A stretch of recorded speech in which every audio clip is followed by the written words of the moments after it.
In this episode, I'm talking with Nydia Simone, founder of Blacktina Media and Dorothy's Corner.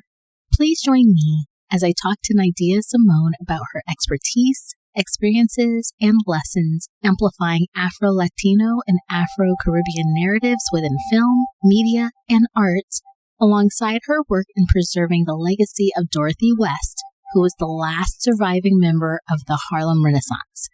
Let's hear more from Nydia. Nydia, what I love to do is let my guests introduce themselves. So why don't you introduce yourself, your titles, and a little bit about what you do before we dive in?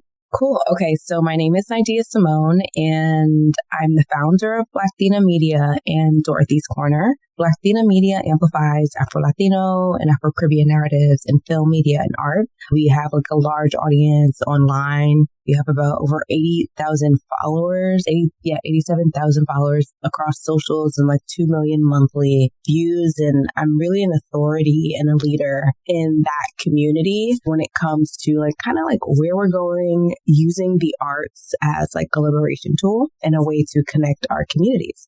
And as far as Dorothy's Corner, she's a little new.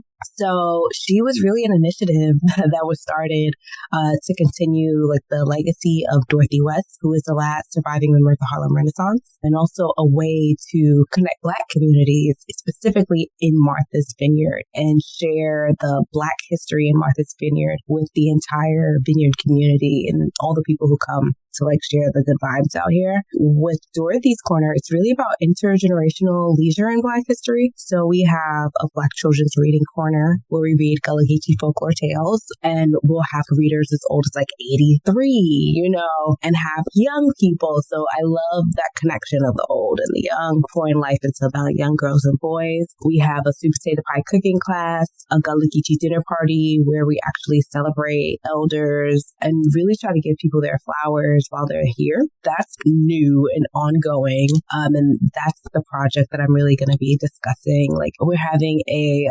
Dorothy's Daughters tea and writing workshop this upcoming week. I'm going to co-lead a writing workshop with one of the community members who's also a huge storyteller. She's in her 70s. And we're having a little I say it's a medium tea, not a high tea, a medium tea. Wait. Now I'm going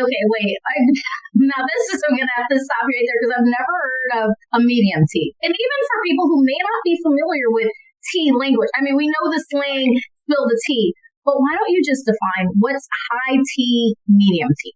High tea is when you think of a high tea event, you're wearing those big hats, you're having the cucumber sandwiches cut off, you have to act a certain way and exist a certain way in that space. And it's kind of supposed to be an exclusive experience, which why I think a lot of people like being a part of exclusive experiences.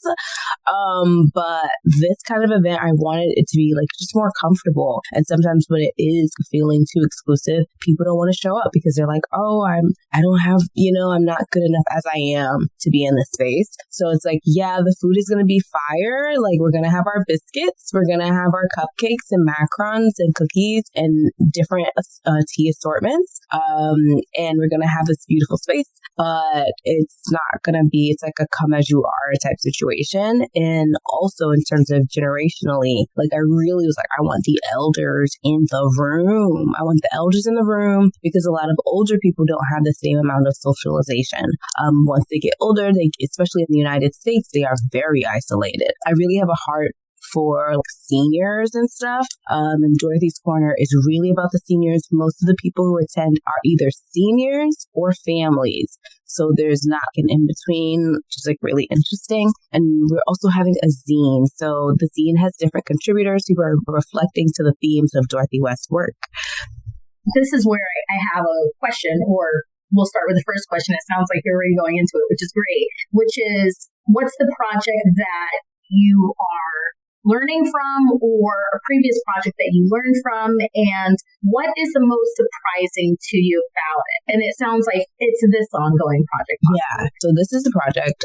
It's called the Dorothy's Daughters Zine, was supposed to be the project, but I kind of have been spending most of my time on this event and putting together the event and you think you have budgeted correctly, and then it's like, oh snap, I think we're going to need a little bit more money. And it's like, that's the time I should have been writing. Then I'm getting more sponsors and I'm dealing with these contributors and they have lives and they have stuff. And, like managing people is taking time out of the work that I was supposed to be doing, and it's, every contributor is not the same. Some it's like, oh, I can do this, gonna have it ready.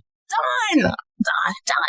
You're ready. And then others, it's like, you should be ready. We should not be going back and forth at this level. So are you discovering that in putting together a zine, and for those who may not know what a zine is, it's a book. It's a form of a book, right? It's a collection. And it's something that's so focused on writing, it's taking you away from writing. Yeah. So it's good though. Like, this is good work. This is what I wanted to do with my life. I always wanted to be a writer and an actress. And, I act a fool in real life. So acting a fool is, I consider that. Acting, right. It's good. It's good work. I don't know. It's like, wow, you always need more money. Well, this brings me to the second question of, is there anything you would do differently, but you're still very much in the process? What I would do differently is have my budget for the project in a specific account. I would watch it like a hawk. Also add more for that insurance money. That's not extra. You're not being cute, having a little like $300, $400 up in there. No, put maybe 40% of the budget. I should have hired somebody to handle the contributors. What I'm hearing is it's a combination of allotting more in the budget for certain items in addition to having more help so that you have more breathing space to actually manage and lead the project itself. And focus on the details. Definitely. I was like, oh, I can do this. It's like, yeah, I can do it, but that's time. Also, finding the kids. I thought I was going to be able to find teens because I like to train in young people. They would have been great at managing. I should have had more connection to the school administrators. I'm not in that world of children, but the last time I worked with kids, their parents directly sent them to me because I've worked with kids with Dorothy's Corner for our Geechee dinner party, and they were amazing, but they were sent to me specifically from their parents. Maybe I need to really just go to a parent group and be like, hey, looking for children, looking for teenagers for this project. That's a different world for me. It's a different world. When we're dealing with these projects, it's either in the process or afterwards, you're like, okay, I see all the gaps. I'm going to try to close those gaps. Yeah. So I have a wild card question for you. What is the biggest question you have yet to tackle for yourself? It doesn't have to be related to the project. It can be about anything. That's a big question, Shanta. I don't know why you put that as a wild question. The biggest question, I'll do a little story. So, the Oscars just premiered last night. I was really disappointed with the begging of Black people for this award when the institution is like, it's anti-Black at the root. It's not a couple people, like it's a pretty anti-Black institution. And they've been very clear about like not caring about Black talent as a rule and not respecting it too. And I was really disappointed in how like, why is it every year the Black community really, it's like hoping and praying that I hope we get this as if it will actually change people's careers, because then there's also the Oscars curse. Especially once a Black woman gets it, she doesn't work anymore. Not just Lupita, Halle Berry. You can look at all the Black women who've won that award. They struggle to work after. And some people say the Black men have the same experience because like, where's Jamie Foxx? Why is he doing all these weird movies and everything? But after that, waking up today, I realized like there's so many things I don't want anymore that I used to get excited about. And I never really got excited for the Oscars. The idea of winning an award, that could potentially change my career. But once I realized, oh my God, this actually doesn't change your career when you're Black, well then where do we go from here? Now I'm asking, where do I go from here now that I don't want these things anymore? I don't want any seat at any white table. I'm really more interested in building that Black ecosystem and existing there. and having my safety, security, stability, and arts in a Black ecosystem. But yeah, the question is like, where do we go from here? And I think I've been building to that. I want Africa. I want Latin America.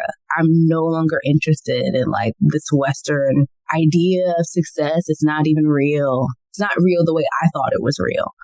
Is there anything you want to add as we close? Anything that you would want anyone to know? If you're coming to Martha's Vineyard, we're having our Black Children's Reading Corner, a Geechee dinner party, and we're also adding a gumbo class. Come to the gumbo class. We usually just have the sweet potato pie cooking class. Also, follow Blacktina on Instagram, TikTok, YouTube. I teach a lot about Afro-Latino history and Latinidad from the Black perspective. There are 200 million Afro-Latinos in Latin America alone. So the Black presence is extremely large. So I would want people to like investigate those things and enjoy your life wherever you are. Thank you for joining us. You can learn more about Nydia's work and her various projects by visiting the links provided in the show notes. As always, I encourage you to keep thinking about the lessons and stories behind all of your projects. What's the story behind your project?